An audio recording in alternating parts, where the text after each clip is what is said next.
energy sector. It didn't have to be this way. Kinder Morgan was never asking for a handout. All they wanted was a clear path to get this project built, which is what this Prime Minister has failed to do. And now taxpayers on the hook for their mess. Can the Prime Minister give us a guarantee that these costs will exceed no more than $4.5 billion? The Honourable Minister of Finance. Mr. Speaker, the sheer audacity of the member opposite to talk about our absolute... Order. Order.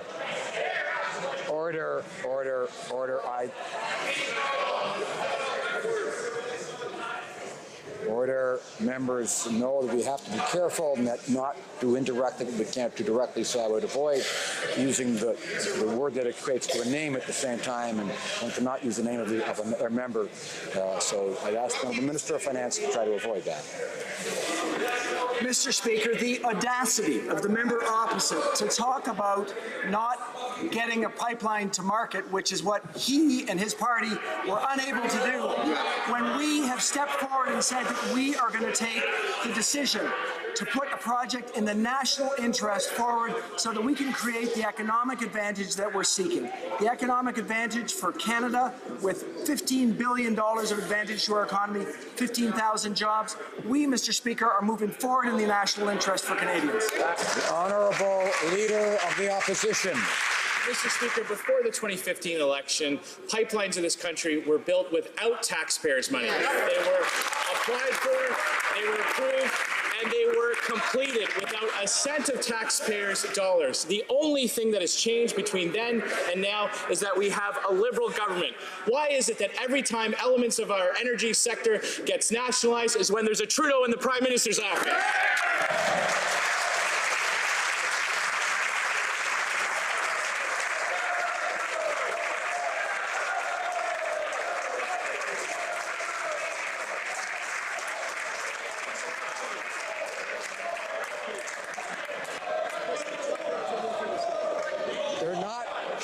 They're not making it easy for me. The same point applies. Members should avoid referring to someone who's currently a member by name. I can certainly interpret it that way. The Honourable Minister of Finance. Order. Speaker, let's evaluate what the member opposite just said.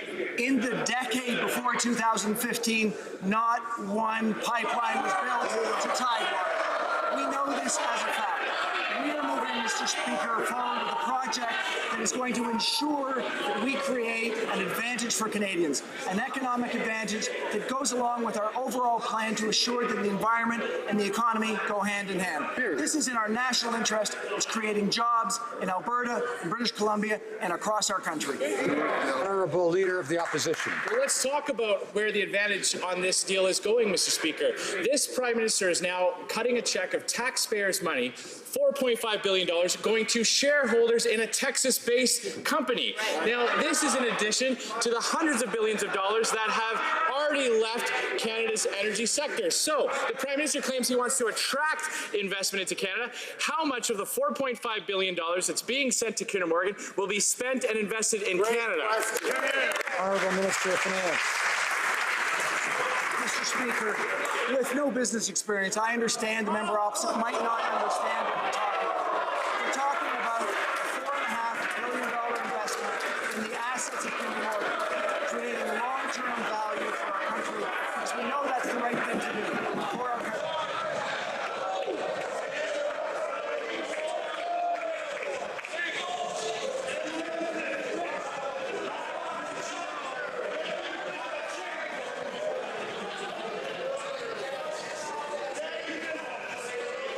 Order.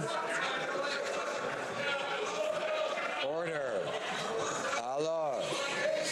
The Honourable Member for Calgary Signal Hill will please come to order. Order.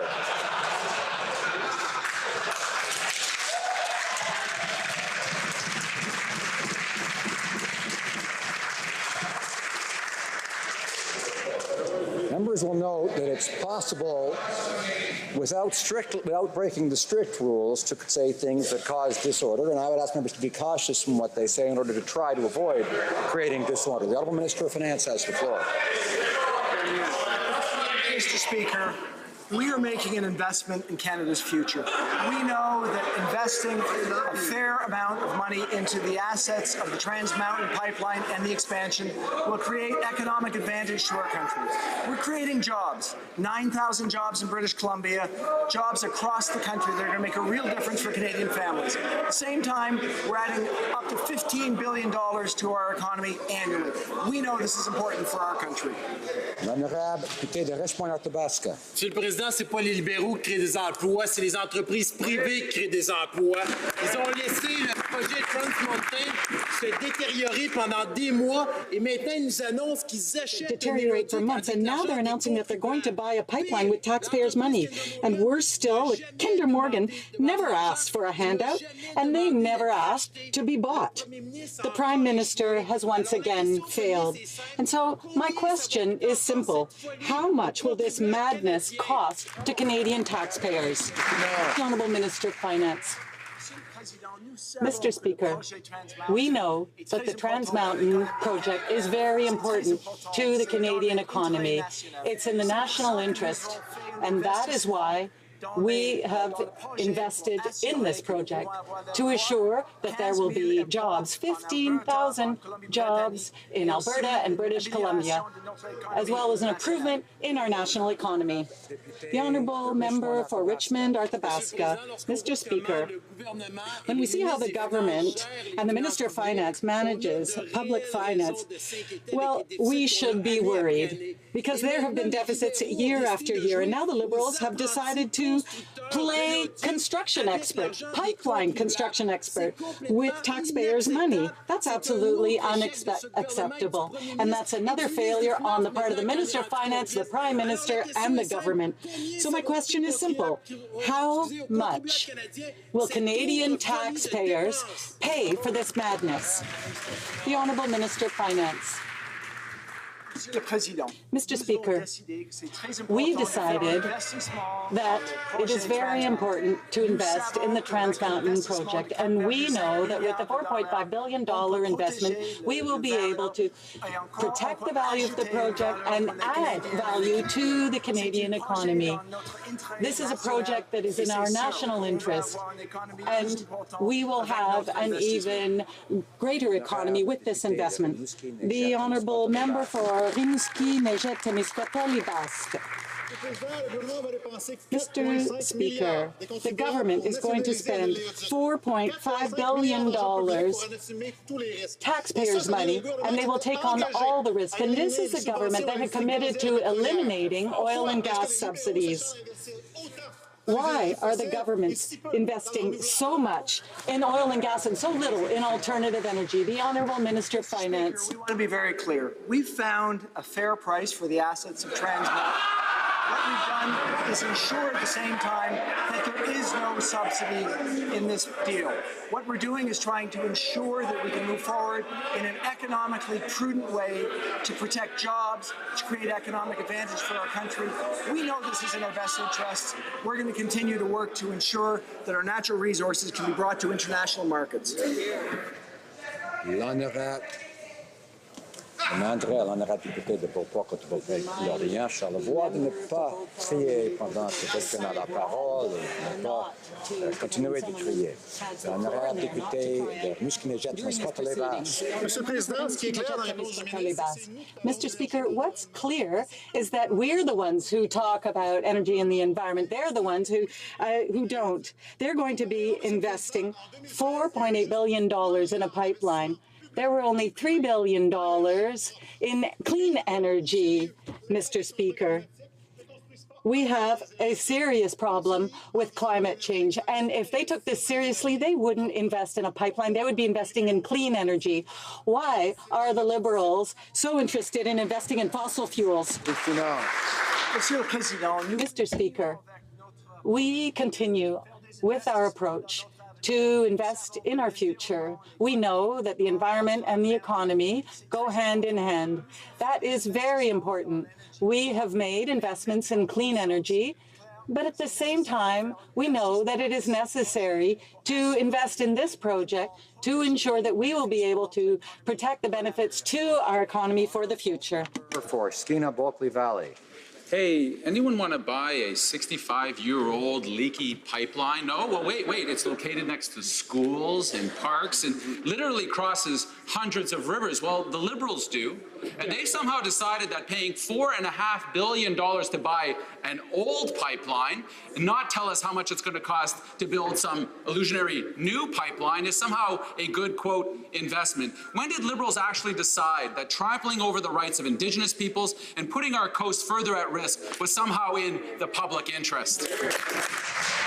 Honourable Minister of Finance. Mr. Speaker, we approved this pipeline federally back in November 2016 after a robust environmental assessment. The BC government approved this pipeline.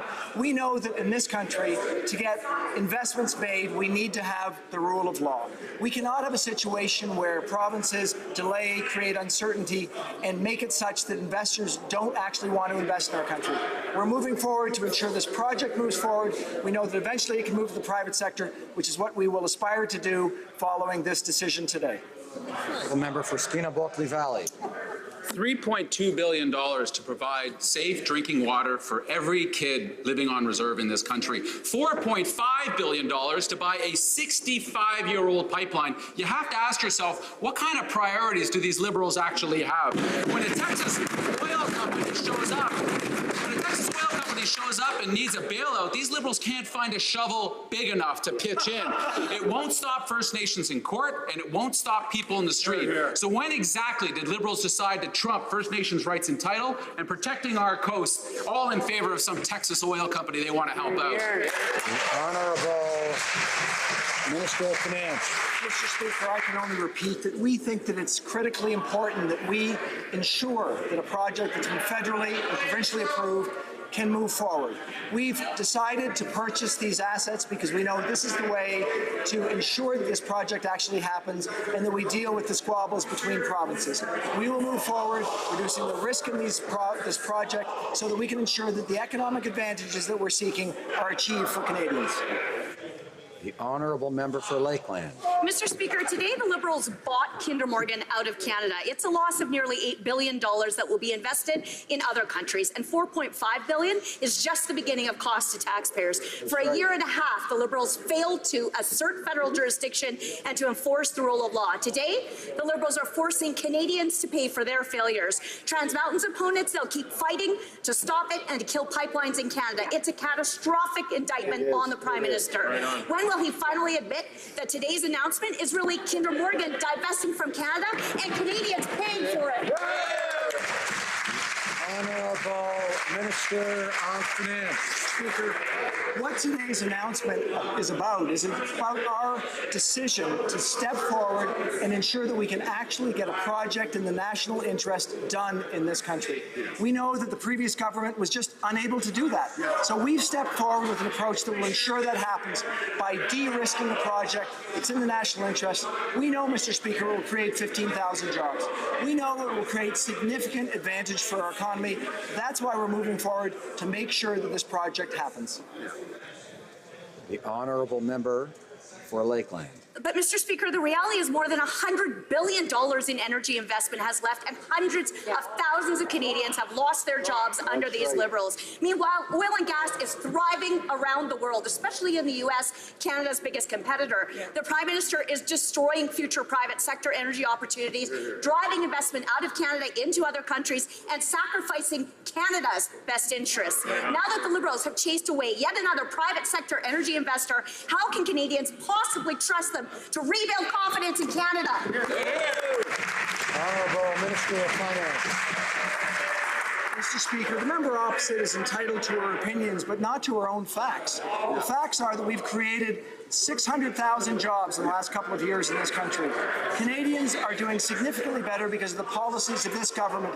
We know that we now need to move forward on a project that is advantageous for the country, but also for Alberta and British Columbia. In standing up for this project, what we're doing is ensuring that we will get a fair price for our resources, and we're doing it in a way that is respecting our approach to ensuring the environment is protected while we get proper prices for our resources.